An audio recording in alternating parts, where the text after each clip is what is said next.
Gordon, this first one comes from Beatrice.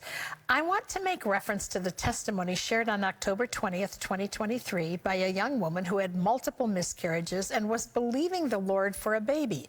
The Lord spoke to her during her prayer time, "Worship me and not your problem." I love that. But I'm not sure what worship the Lord fully means. I see we need to focus on the Lord and his goodness and not the problem. I suspect that it involves more. Please help me understand what godly worship is. Jesus answers your question. He says, the time is coming when people will worship in spirit and in truth. So, what's the truth? Or perhaps better said, who is the truth? And Jesus says, I am the way, the truth, and the life. Who is the baptizer in the Spirit? Well, Jesus is.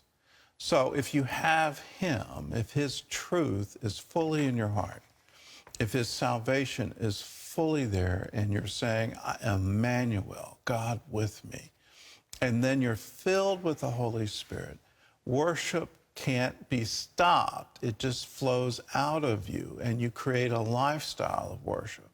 Now, I've been in services where we got into spiritual song, and literally it was like we were joining in with the angels. You heard music that wasn't being produced in the room. There was this chorus that was coming in, and we were in a different place spiritually. It was absolutely incredible. I've had that experience several times. Do I walk in that every day? Unfortunately, no. I wish I could.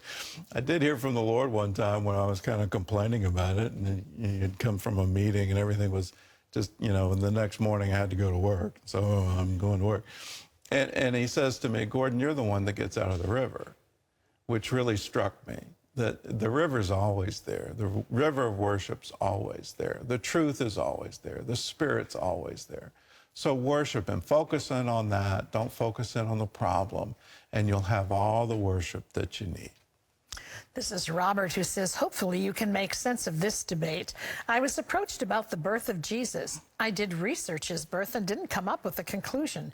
Do you have insight on the correct birth date of Jesus? Also, how do you recommend I respond as a Christian when confronted by non-believers attacking the Christmas celebration of Jesus' birth? Well, I'll always respond in love to any attack. It's the absolute way to go. Sometimes that's hard to do, but respond in love. In terms of the date of Christmas, it goes all the way back to 200 AD. A lot of people are making, I guess, a controversy that it's synchronism with a Saturnalia, a Roman pagan holiday.